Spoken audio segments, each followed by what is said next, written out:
It's late August of 2001, and a bubbly teenager from a tiny town just outside of Bowling Green, Kentucky, answers a phone call on her family's landline. Everything that happens after that call becomes a mystery. No one knows who was on the other end, but it's believed she slipped out of her house that night to meet the caller and never came back. Weeks later, her body was found the day before a national tragedy, and her case faded from the headlines almost instantly. The lack of media attention is just one of the many barriers that the investigation has faced.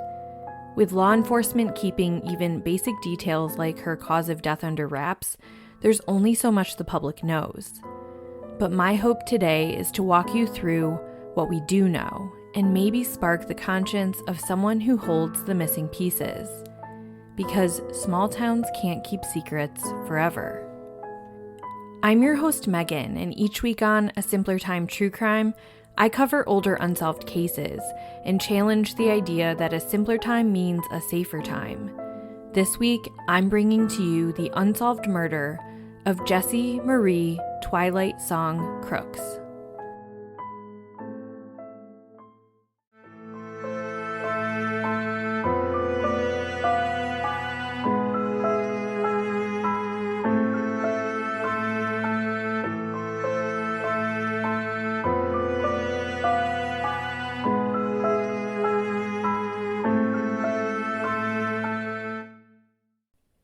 This case was introduced to me by my podcasting friend Lauren, who hosts the show True Crime BFF. If you haven't checked it out, go do so because she does an amazing job. She first covered this case in 2023, and when her and I connected early in my podcasting journey, she told me I had to add it to my list of cases to cover. She's from Kentucky herself, and the cases just stuck with her. She told me that in doing her research, she could just pick up on her whole personality and how fun she was. And most of all, that her death seems like an open secret that a whole town is protecting. Something so solvable, but it just hasn't been. And once I got into it, I could see everything she was saying. So with all of that in mind, here we go. Jessie Marie Twilight song Crooks was known to those closest to her as Twilight, so that is the name I'll refer to her by for the remainder of this episode. She was born October 22nd, 1985. Twilight was proud of her unique indigenous heritage. She was half Arapaho through her mother and part Cherokee through her father.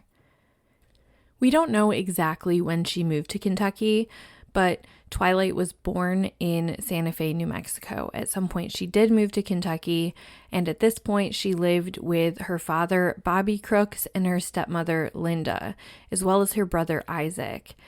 She also had some step-siblings, but I got the sense that they were older and lived outside of the house. Twilight's biological mother lived in Tennessee, and she enjoyed and valued spending time with her mother. When she would visit, she learned beadwork and all about her family history, something she cherished and brought back to her friends and family in Kentucky. According to her father, Twilight loved to swim and play soccer. She was a straight-A student at Greenwood High School in Bowling Green, Kentucky, and she had dreams of attending Harvard. Twilight attended Hillview Heights Church, a large non-denominational church in Bowling Green, where she was actively involved in their youth group. The Crooks family resided in the community of Plano, Kentucky. It's tiny, only about 1,000 people, and it's 10 miles south of Bowling Green. It's quiet, it's rural, and it's surrounded by farmland and narrow country roads. The community is close-knit with a handful of local churches, a volunteer fire department, and a small batch of family-run businesses. Most people commute to Bowling Green for employment and other daily needs. Twilight was a really good kid, but like many teens, she had a bit of a rebellious streak too. She had a large friendship circle, and she would want to socialize with them all the time, even when it was outside of her allowable time to do so, like late at night. Bobby and Linda were teenagers once themselves, and they were aware of Twilight sneaking out of the house on occasion. They had caught her a couple of times over the summer, but they didn't get the sense that it carried over into the school year. Now, I know different parts of the country go back to school at different times of the year, and in this part of Kentucky, in late August of 2001, students were already back at school. August 28, 2001 was the Friday of Labor Day weekend. According to reporting from the Park City Daily News, which I rely on heavily throughout this episode and is linked in the show notes, on that evening, 15-year-old Twilight had a regular night. She was very artsy, and she had drawn a picture of a twilight sky with purple stars and a smiling moon. She sat on her stepmother Linda's lap, told her she loved her, and handed her the picture. When Lauren was telling me about this case, I mentioned how she felt connection to the victim, and I do too. I think 14 and 15 can be such an interesting age, and this story about giving her stepmother the drawing is such a perfect example of it. I think back, and for me personally, I would spend the day shopping and having lunch and having this really low-key day with my mom, and I would feel this pull to just stay in that comfort and in that shell and kick my soccer ball around the backyard and be a kid. And at the same time, I'd also feel this desire to build connection and belonging with friends my age and do things outside of my comfort zone to experiment and take risks and feel a part of something. So by night, I'd push my curfew or I'd sneak drinks with my friends and things like that. And all the while, I'd wrap up the night just wishing that I had that closeness and connection to my mom and the simple kid stuff again that I was doing earlier in the day. And that juxtaposition, I feel like a lot of teenagers do all the time. And while we can't speak for Twilight, I like tying together lived experiences and how teens operate in the world because I think it can do good to soften up our preconceived notions of rebellious teens. Because I bet if I did a poll of how many of my listeners snuck out of their parents' house when they were younger, you'd be surprised at the percentage. And by a stroke of luck and happenstance, nothing happened to you or to me. But that just goes to show you we can't create that otherness. It really could be any of us that something could have happened to. So stepping off my soapbox, after this, Twilight took a shower and wound down for the evening. She said goodnight to her parents at around 10 p.m.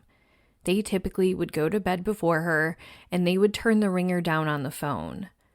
Twilight, true to her name, was a bit of a night owl and would sometimes get phone calls and answer the phone late at night. I imagine that Bobby and Linda picked their battles. When they had caught her sneaking out over the summer, they had placed boundaries on her and she faced consequences. And teens are going to be teens, so if she's going to be on the phone late at night, well, at least she's home safe. But that wouldn't be the case this night. At around 10:50 p.m., Bobby and Linda hear the phone ring quietly, but they don't think much of it as this wasn't outside of the ordinary, so they just drift back to sleep. But the following morning, they were concerned. Their front door was left unlocked, and Twilight had not slept in her bed. So at 6 a.m. that morning, they called police to report Twilight missing. It took a few days for news of her disappearance to hit the papers, but police did begin an investigation into her disappearance behind the scenes. Within a couple of days, police were able to confirm that Twilight had received a phone call that night at approximately 10:50 p.m. It's believed that soon after that, Twilight left her residence without her parents knowing and went to go meet the caller. The call was traced to a payphone at the Plano Country Store, which is just a quarter of a mile down the road from Twilight's Larman Hill Road home. Her home location has a subdivision feel to it, and then as you exit the neighborhood, the street turns into a farm road surrounded by fields and a few houses as you make your way towards the intersection where the country store is located. It has a gas station attached and a few other things, and I'll have pictures of all of this on our Instagram at SimplerTimeCrimePod. And so with that, initially police believed that since she left the residence on her own accord that night, she was likely still missing by choice. In different articles, you can tell Twilight's father certainly entertained that idea, but he had reservations. He told the Park City Daily News, quote, "She didn't take her purse or her wallet. She didn't take any clothes as far as we can tell. She left the front door unlocked. She had no intention of leaving, end quote. Bobby Crooks told those looking that Twilight had a birthmark under her chin and at least 3 piercings in each ear. She was about 5 feet 5 inches tall and 100 pounds. Police looked into a sighting of Twilight at a nearby Shell gas station on Scottsville Road, a major 4-lane thoroughfare in the Bowling Green area, but that came up empty. Another angle that police looked into early on was her internet activity. 2001 was different in a technology sense, of course, than it is now.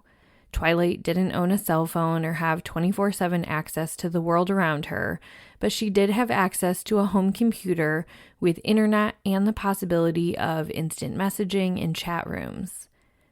Police had the team confiscate the computer to review any possible chat logs or similar evidence, and if they found anything, they haven't released that information to the public. On Thursday, September 6, 2001, Warren County Sheriff's Detective Roger Castle spoke to the media and said that they were fairly certain they were dealing with a runaway and not an abduction or anything like that. He shared that they were following up on tips and that a couple of the tips had led them to believe that she had gone to Cincinnati or Lexington for the Labor Day weekend. Police said that they were able to locate people in Cincinnati given to them by the tipster, and that the people in Cincinnati said that they knew Twilight, but that she was not with them. Twilight's father, Bobby, sent a message to his daughter through the papers saying, quote, "If there's a message that I could send to her, I want her to know I'm not angry with her, I'm not disappointed in her, I just want her to come home. This is just a bump in the road for us. We've dealt with tough times before. I just want her to know she is loved," end quote. Just a few days later, on September 10th, 2001, the Crooks family would get devastating news. The body of a young girl had been found nearby.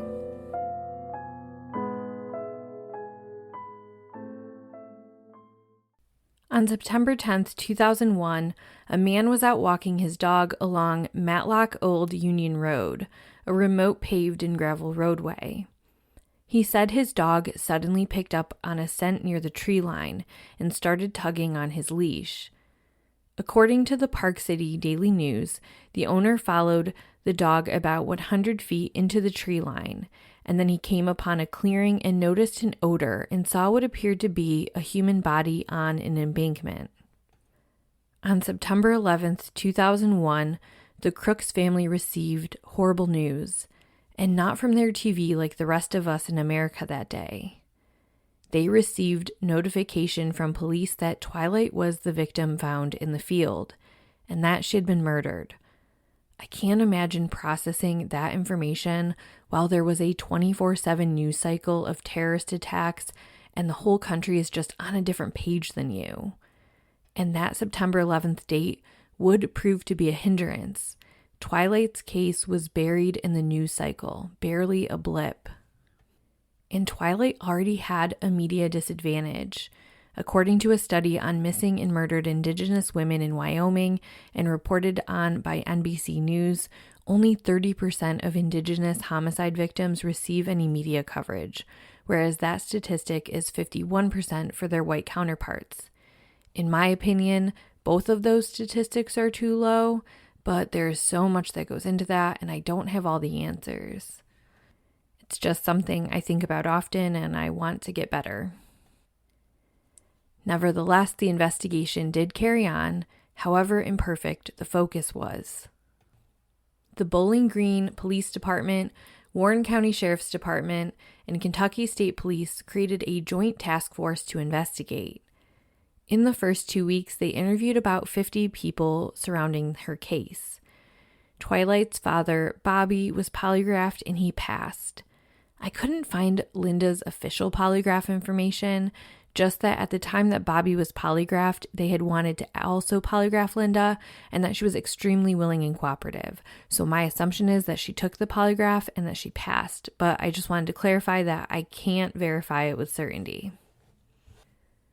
Law enforcement has not released Twilight's cause of death or very many details about the crime scene at all.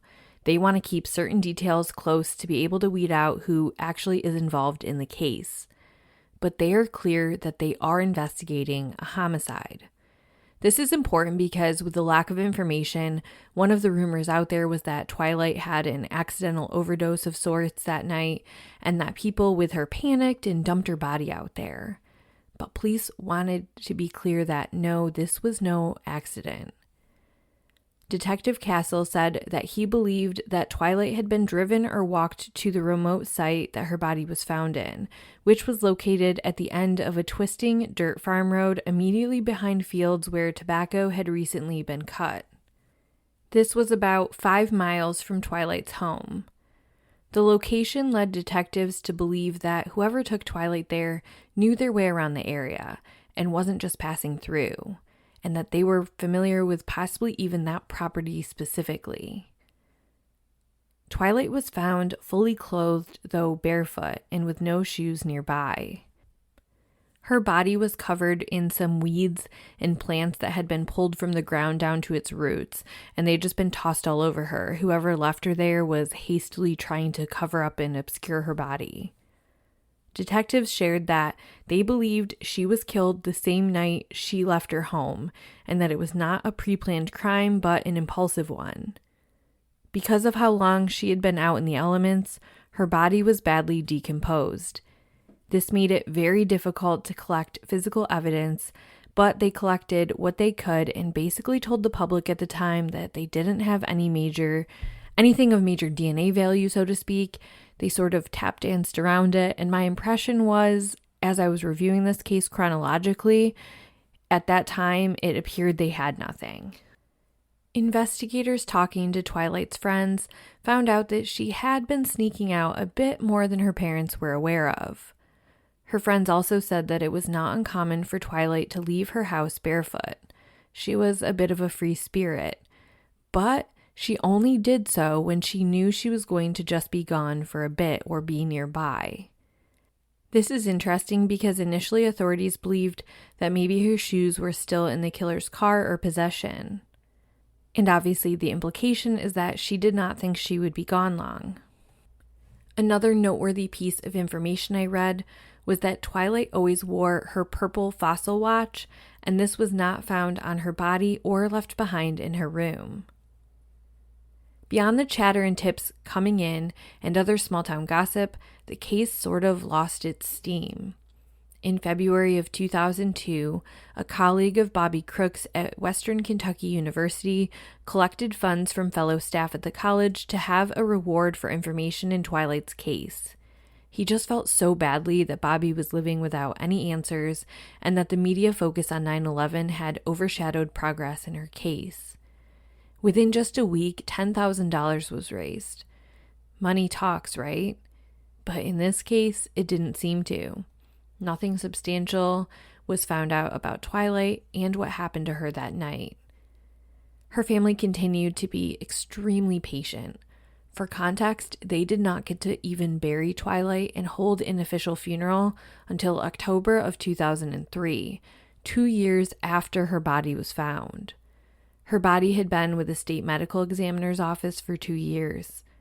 Her father shared that he was okay with not knowing how she died until the killer was caught. He preferred to live with the good memories he had of his little social butterfly of a daughter. Memories of kids and her friends always in and out of their house and her always talking to someone on the phone. At the time of Twilight's death, they held a memorial service at her church, but this was more official, and her father said it felt as close to closure as he could get at the time. But he still hoped that those keeping secrets in the community would come forward. Periodically, for a few years, her name would come up in cold case articles across the area. In fact, some of the articles she's mentioned in are the same ones I saw when doing my research for the case of Walter Greg Fowler, an episode from the Bowling Green area I did earlier this year. He was a man who supposedly went fishing. His boat was found out in the water by his wife. And you know what? That's a whole rabbit hole I can't get into right now because it's just that, a rabbit hole. So if you haven't listened to that case yet, please go do so, as it could use some attention as well. A cold case task force was formed in 2003 to look at some of these cases. One heartbreaking detail from around this time was that her parents attended her high school graduation in June of 2003. They said they wanted to honor her classmates and keep a bit of Twilight alive. Her father said, quote, "It was really nice. I guess in many ways we are carrying on for her, whether it be a graduation or any other event that she would have participated in. I felt like it was our way of having her here and to never let her die. That's probably what we'll keep doing for the rest of our lives. You don't just lose a child and pretend like it never happened," end quote. Police kept most information close, but in 2006, they put out a fresh appeal and released new information.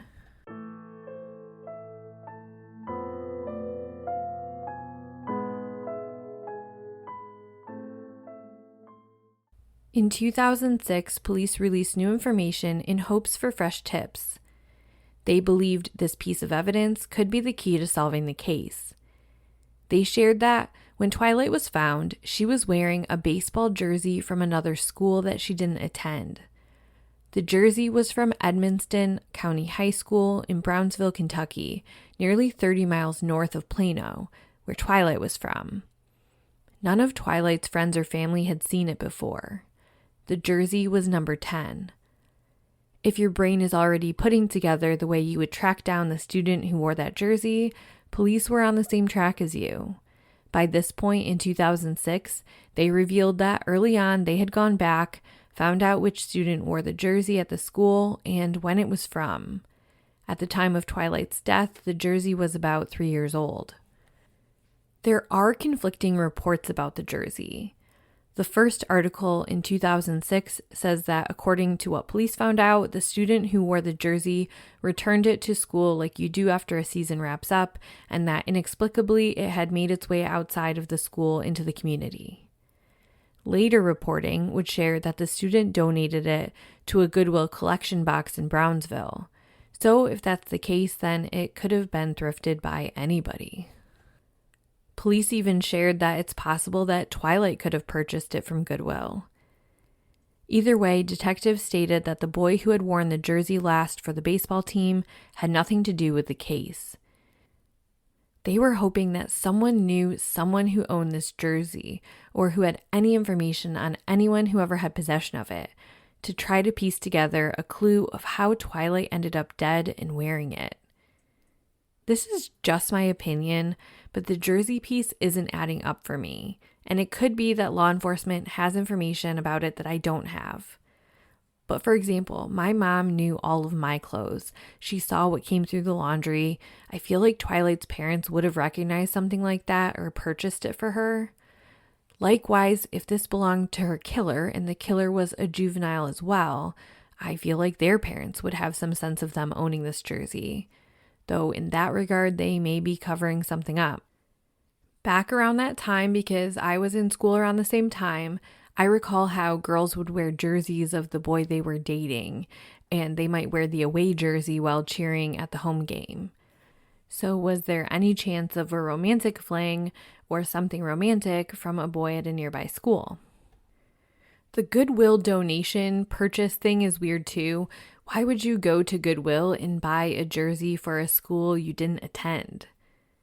If the killer possibly dressed Twilight in this as something to throw detectives off track, well, that would hold a lot more premeditation than detectives feel are involved in this case.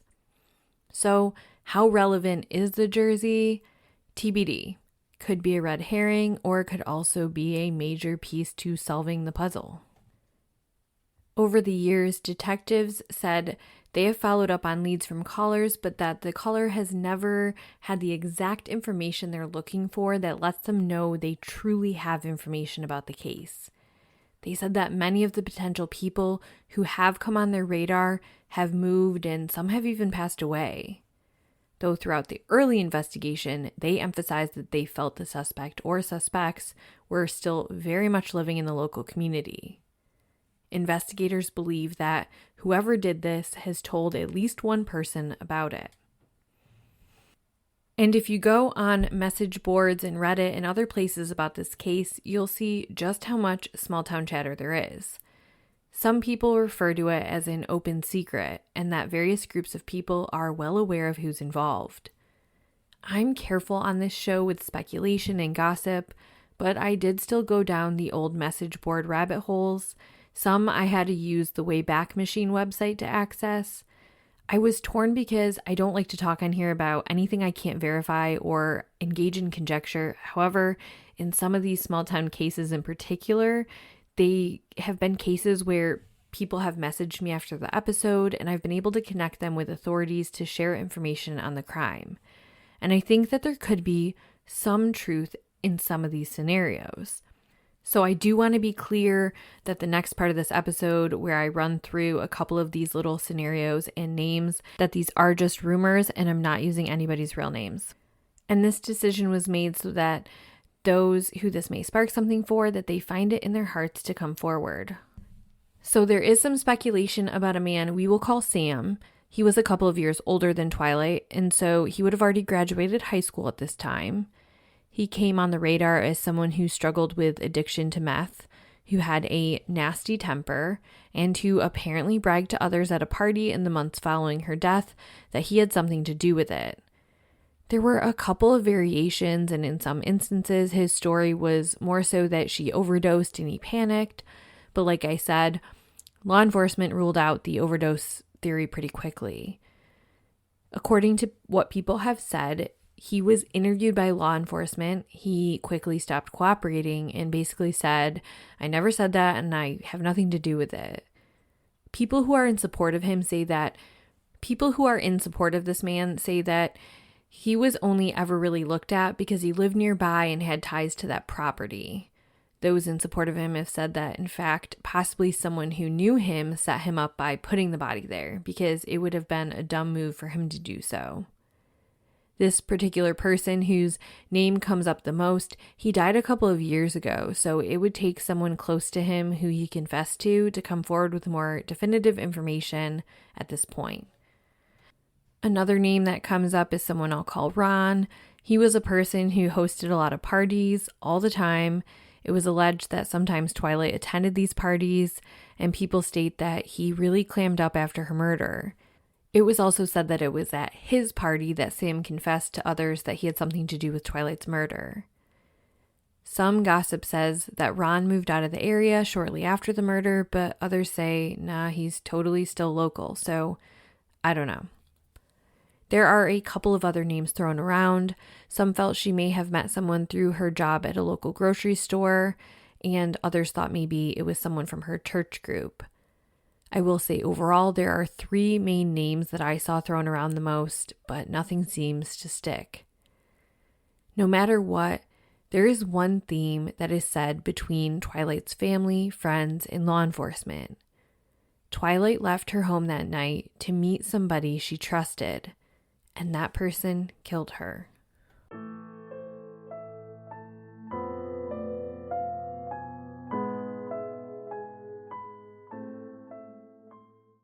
Police continue to work new evidence, and in 2021, there was conversation of greater forensic testing able to be done now.